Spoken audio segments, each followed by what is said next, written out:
Hello and welcome to the Next Gen Racing YouTube channel for our weekend preview. And we've just come off the back of Arc weekend, and what a fantastic weekend that was. Jack, it was an amazing sight seeing Luke Morris win the Arc. And look, we put up the winner. We had a place source. We had Blue Rose Sen go and win the Lagardère for us. That was a fantastic result. That was for Chris Verhead. I was in so much joy watching that. But a really good Arc, Jack, and it didn't disappoint when a lot said it would.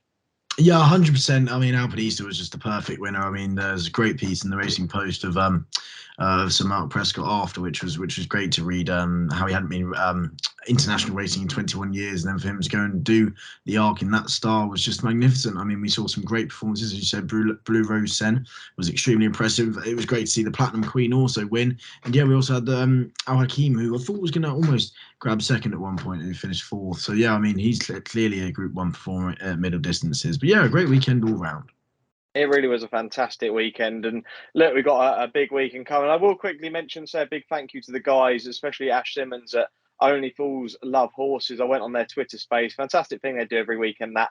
But I just wanted to give it a quick mention just due to the fact that Ash was trying to pronounce a lot of French horses and words and really struggled. So I haven't gone out, Ash, and I have bought you the French Lessons for Dummies book. So if you want that, I'll see you at Ascot next week and I have to pass it over because honestly, Jack, I don't know if you caught any of it, but he was awful. Like some of the French words, but it was typical Ash Simmons, that really. Yeah, I think being a tad harsh there because not everyone can do it, but there we go. I'd say, well, I thought you were bad, but honestly, Ash, we all had a bit of a laugh about it, to be honest.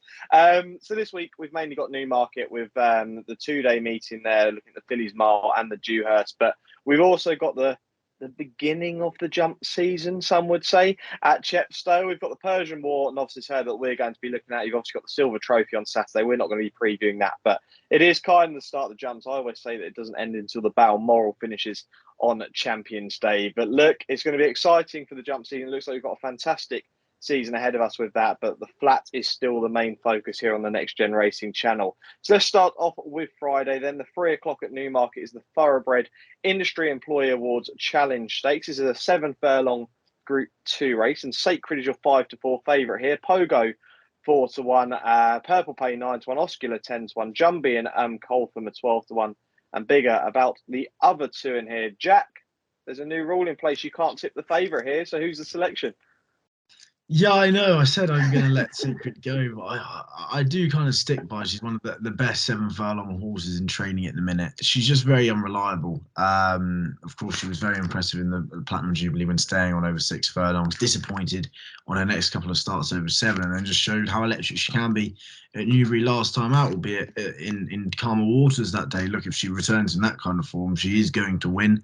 Is the ground going to go against? So potentially, I think we got good ground at the moment. I don't think we're expecting too much rain as well. But I mean, obviously, as I've been told, I have to go against Sacred. I think Pogo's just been as consistent as they come this term. I mean, since a win on his opening start, actually, of the after Riyadh, I suppose, and Maidan, the opening win at Haydock in the Group 3, I thought was ridiculously impressive, and he's just got taken step forward after step forward after step forward. Of course, he's a non-runner at Newmarket because the ground turned a little bit on the slow side. It was good ground that day. That's a slight worry. I think he may not like the ground as much, but of course the second to Kinross in the City of York Stakes, that form has been franked twofold. Of course, Kinross going on to win twice since, including the Group 1 in France the other day. So I think that form couldn't have been franked any better, and Pogo did pull a length and a half clear of Sandrine, who albeit did finish 9th in France that day, but clearly didn't like the ground. Look, if Pogo does come in good form and Sacred is also in good form, I think they'll have a ding-dong battle to the finish. But bearing in mind Sacred is quite unreliable, I think at the prices, Pogo is probably the one to side with at around 4-1. Okay, yeah, Pogo, a really lovely horse. A lot of people have had some good days with Pogo. I'd give an each way shout. This would all be dependent on ground. Obviously, we're recording this preview so we can look at Friday's racing as well, but we don't know exactly how the ground is going to turn out. But if we do get some of the rain there may be a bit on Friday and it did come up soft, I'd like to give an each way shout to a horse who hasn't quite had her big day yet, and it's Purple Pay for the Haggis stable, the same connections. Now, this horse came over from Cedric Rossi back in April this year, ran in the Irish 1000 Guineas, was a little bit disappointing, then went very well backed for that race. She then went over to Chantilly, won on soft ground in the Group 2 Prix de Sandringham, then went for the Pretty Polly, again a Group 1 where she disappointed, and that was, I just don't think Group 1 kind of status is her level. I think she could be a Group 2, Group 3 performer. And then, you know, the thing is, I don't know. It's all about soft ground with this horse. You look at this horse's form, and anytime there's any sort of real soft in the description, I think the softer the better. This horse seems to run really well. And in Group 2 level, I think this is just where she kind of sits at best, probably. And yeah, if it did come up soft, it's going to be one for an each way punt for me. But I will be waiting until the race to find out how the ground is going to turn up. But yeah, Purple Pay will be my each way shout. And Jack, with Pogo, let's move on to the next race then. It's the big one from Newmarket on Friday. It's the Fillies Mile, Group 1 for the 2-year-old fillies over a mile, coming at 3:35. Now, this was won by Inspiral last year. Obviously, we know what she's gone to do. She's current favourite for the QE2 on Champions Day. And it does have a fairly decent roll of honour, this race. And the current market for this year's looks like this: Commissioning 4-5, Bright Diamonds 9-1, Polly Pot 10-1, Sparkling Beauty 11-1, Library and Nova Kai 12-1, and bigger about the other two in here. Now, I thought, Jack, that Commissioning is going to be very hard to beat. We're probably going to share opinions here, but I thought Bright Diamond may be the bet without the faff here. Third in the Prestige Stakes behind Fairy Cross at Goodwood. Now, I'd probably say she was the best horse that day, Bright Diamond. I'd probably say the best ride won that race. I think if you ran that race 10 times, Bright Diamond probably would have won 9 out of the 10 runnings of it. The horse had a bit of didn't have the best run and finished off like a steam train. You've got to remember that prior to that, she was a 9-length winner in really impressive style. Now, Commissioning does look like the star filly in here and the one to beat, but I'd probably say that, yeah, Bright Diamond is the each way shout, or maybe a bet without the favourite. So Bright Diamond, I think she could be very smart and she's going to go close in the Fillies Mile. What about yourself? I'm completely with you. I think Commissioning could be too good. I don't usually have a bet in the Fillies Mile, but I will be, and that is Bright Diamond without the favourite, who, again, as you say, was ridiculously impressive at Newmarket on the July course on her debut. But I think the race at Goodwood, if you look at Fairy Cross and Breeze, she finished first and second. They were prominent throughout. Fairy Cross, of course, made all. Breeze was just posted just behind. They were very prominent, of course. Bright Diamond was slowly away, out in the rear, posted 3 wide. They went an absolute cruel. William Buick rode them all to sleep and then kicked clear in good style. The race was suited to a front runner, to an absolute T. Bright Diamond came from the rear of the field and finished with real gusto to finish third that day. And if you had a look after the line, I think it was quite hard for them to actually pull her up. So I don't know if she'll be able to handle Newmarket. You never really know with these juveniles, but I think she can definitely be able to mount a challenge to the Commissioning. How close she's going to get, you're not really too sure, because when the Gosdens send in spiral like they did last year, Commissioning could just be too good. But hey, I think Bright Diamond is second best for sure, so I definitely will be on her without the favourite. There we go, sharing opinions, and not often we do that, especially with an without bet as well. So yeah, Bright Diamond without the fab there. We both think the favourite's going to be very difficult to beat. But look, Bright Diamond, a fair price even for each way punts as well. So definitely worth a look there. Now, for the first time in a long, long time, off to Chepstow for the National Hunt racing we head. The 2:10 on Friday is the Persian War Novices Hurdle, Grade 2 over 2.5 miles. I can't believe we're previewing this now. Quid Pro Quo is your 2-1 favourite. Deeper Blue Deep Blue's 5-1, President and Counting 6-1, Outlaw Peter 8-1, 9-1 about Scythian, and double figures Bar. Jack, your first National Hunt tip for a long, long time on this channel. Who's it going to be? It is going to be Present and Counting, the 8-year-old. I think we share differing opinions this, because I'm very much looking forward to the National Hunt season. I know you're saying it's not over till Champions Day is done, but as I've said many a time, this flat season has not been the same as previous flat seasons. And I know you don't like that opinion, because I know there's been some great stories. The Kyprioses, the Baids, the Australians coming over at Royal Ascot, wherever it may be. There's been some great stories, the Alpinistas, of course. But I just think it has lacked a little bit of gusto. And I know you don't like that opinion, but I'm really looking forward to the National Hunt season. More this year than ever, I'd say. And I think the Persian War coming around is a good transition for us all to be able to look at National Hunt racing. Yes, we all love, well, that's a lie. No, we don't all love, but a lot of us do love our flat racing. But hey, I think Chepstow coming back is a great thing. We have the Breeders' Cup still, we have Champions Day still, but hey, the transition is happening. Cheltenham is not too far away. It's happening this month. So look, anyway, getting on to the race. Yeah, Quid Pro Quo was very impressive at Newton Abbot, albeit hanging right just over a circuit out, but has been a non-runner on good ground twice this year. So that would be a slight issue for me. Of course, he is nice and short, as you'd expect in the betting. But Deeper Blue jumped well under pressure, I thought, last time out when defying a penalty at Exeter in March. So Deeper Blue and Quid Pro Quo, I'm happy to look elsewhere. I'm present and counting. The experienced 8-year-old is going to be the one who I back. I mean, of course, they looked like they wanted to send him to Cheltenham instead of here. It doesn't look like the best grade 2, but I mean, he absolutely annihilated a decent field at Worcester last time out. It was a Class 2 handicap, and I thought he kicked clear in really good style. I mean, he jumped well. He just kept galloping, and it was a great move from Brian Hughes on board. I don't think he'll want rain, so any rain will definitely scup his chances. But I think present and counting, I know he's more experienced, but yes, Quid Pro Quo, the very aesthetically pleasing on paper, improving 6-year-old could prove too good, but hopefully present and counting, and Brian Hughes can ride them to sleep. Yeah, Brian Hughes, a jockey who just rides winners for fun. No matter what day of the week it is, he's always winning races, Brian Hughes. And yeah, present and counting for Jack. I need to stay tight-lipped with regards to my opinion of you saying that it's not been a good flat season, because I can see I can see where you're coming from. I can see where you're coming from. I completely can. But like, one thing people have got to note when they're watching this channel is that I am not anti-National Hunt season. I'm very 50-50. I just have an opinion of when I start to switch into National Hunt mode, and that is after Champions Day. I'm very much a big fan of the National Hunt season. I am looking forward to it. But all I'll say with the flat season this year is we've had Flightline, the best horse potentially in Secretariat, Bide, the best horse potentially in Frankel, Nature Strip, Australia's biggest sprinting star, come over.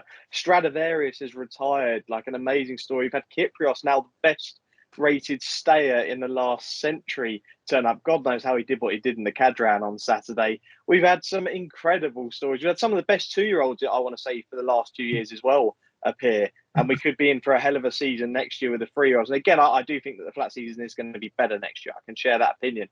But we have had we've been treated some special performances, Jack. I've never once said it's been a bad flat season. I said it's failed to capture my imagination as much as previous flat seasons. And hey, I know there's been a lot of good stories and a lot of brilliant performances, but it seems to really, I still do think it comes down to Desert Crown partly. I think he's the best 3-year-old we've seen. I know Verdani got rated higher than Desert Crown, but I think the lack of Desert Crown towards the end of the season after such a demolishing performance in the Derby, I think that kind of just turned me away slightly, and I was a little bit frustrated about that. But hey, these things happen. I know it's been a great flat season, but then again, I'm looking forward to the National Hunt season.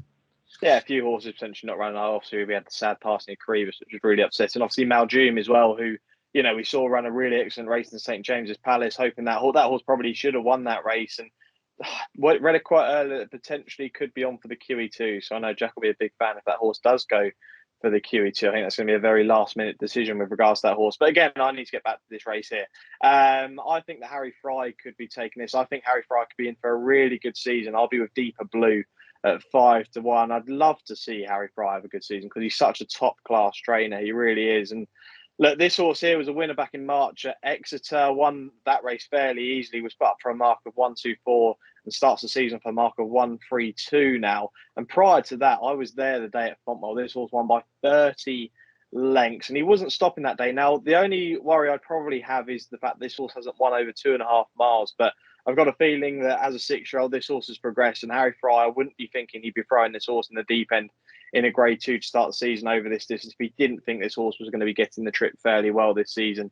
So Deeper Blue 5-1, my first tip of the National Hunt season. Let's go to Saturday now. Back to the flat action where we have the Cesarewitch and the Dewhurst as the highlights on the Saturday. But we'll kick things off with the Autumn Stakes at 225. This is a Group 3 for the 2-year-olds, and this last year was won by the horse I mentioned earlier, Caribus, who went on to win the 2,000 guineas. And Godolphin currently have the favourite with Silver, not the same connection, 6-4. Epictetus is 7-4. Holloway Boy is 5-1. Dancing Magic also 5-1. Salt Boy 6-1. Double figures bar these. Now, Silver not was really well regarded. This horse was last seen being third behind Chaldine. That was on soft ground. Now, Chaldine runs in the Dewhurst. It was clear to see that this horse probably didn't like the soft ground Silver Knot. I'd say that if this ground does come up good, another one where I'm saying, like, if the ground comes up this way, but if it does come up good, I think this horse is going to be extremely difficult to beat. I think the kind of expectation and regards that Godolphin held him in, I think they might even just regret it slightly running him on soft ground the last day.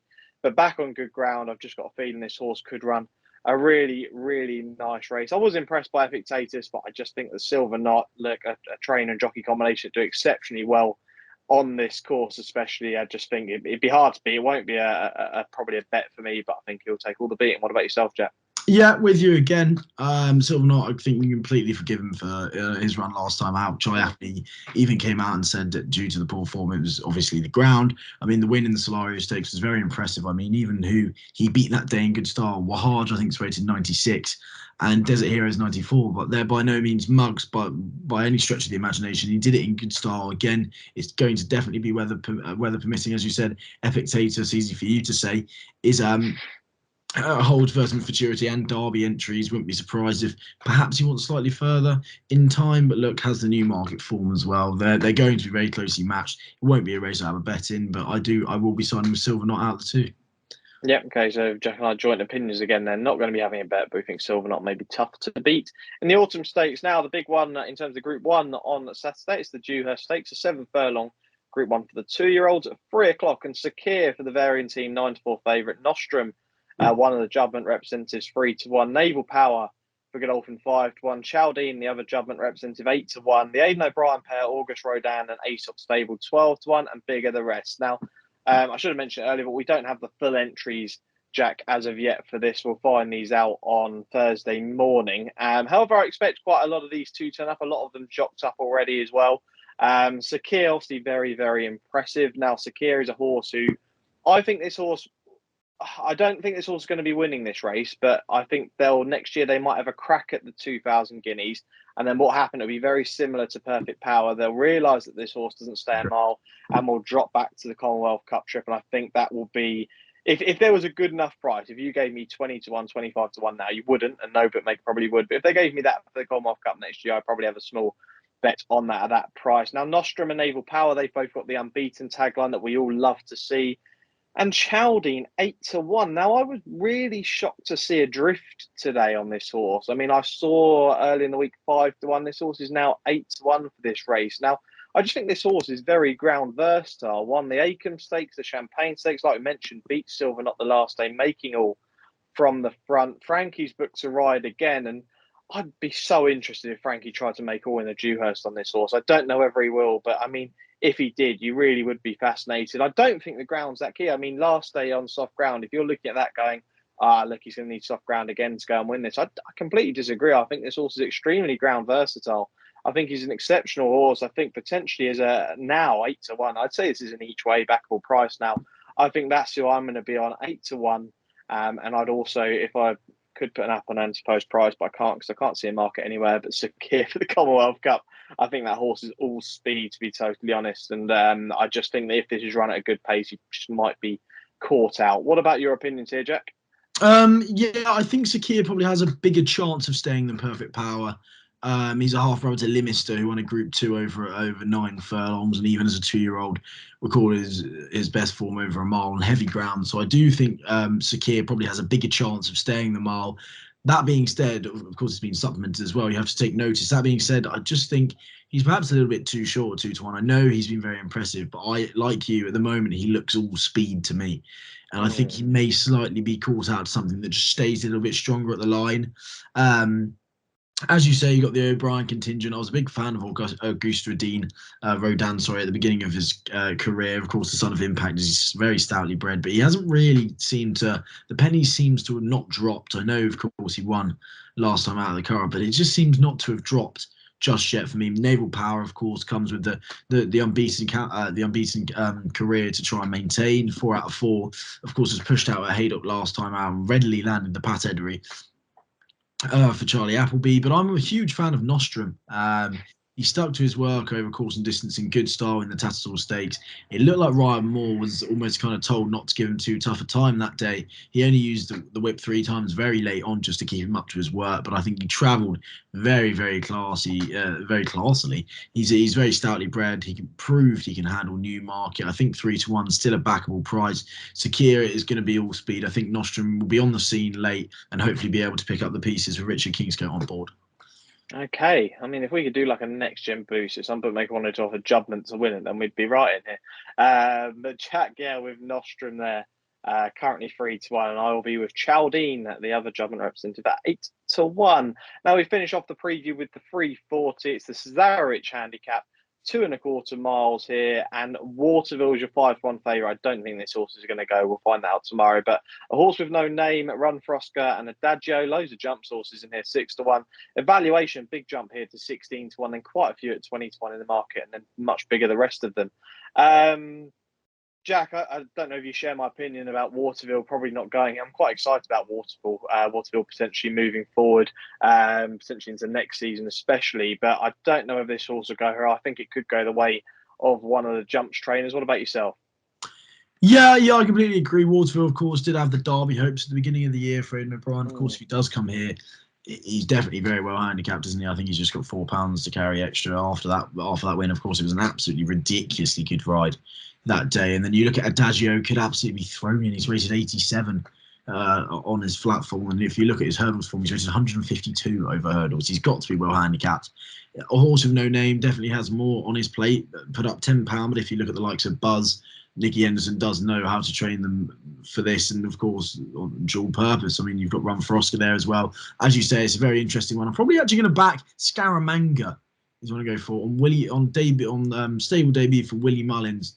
Just didn't really seem to fire of late for Paul Nicholls. Was down the field in this last year, but beat Rodrigo Diaz at Newbury in the Bahrain Turf Series handicap. I think Rodrigo Diaz is rated £14 higher than that now, and I just think, I understand this may not be his optimum trip, but I think he's got to be well handicapped off 90.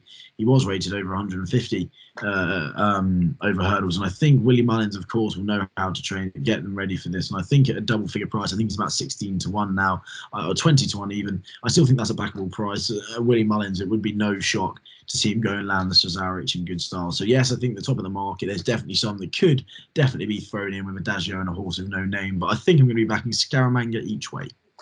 Okay, yeah, I kind of shared opinion with regards to Adagio. With regards to looking at that mark of 87 and thinking, my word, this horse will be throwing. This horse is all speed over hurdles, has shown that as well, and was behind the mighty Goshen. We're going to start talking more about him soon, but was behind the mighty Goshen in the Kingwell hurdle.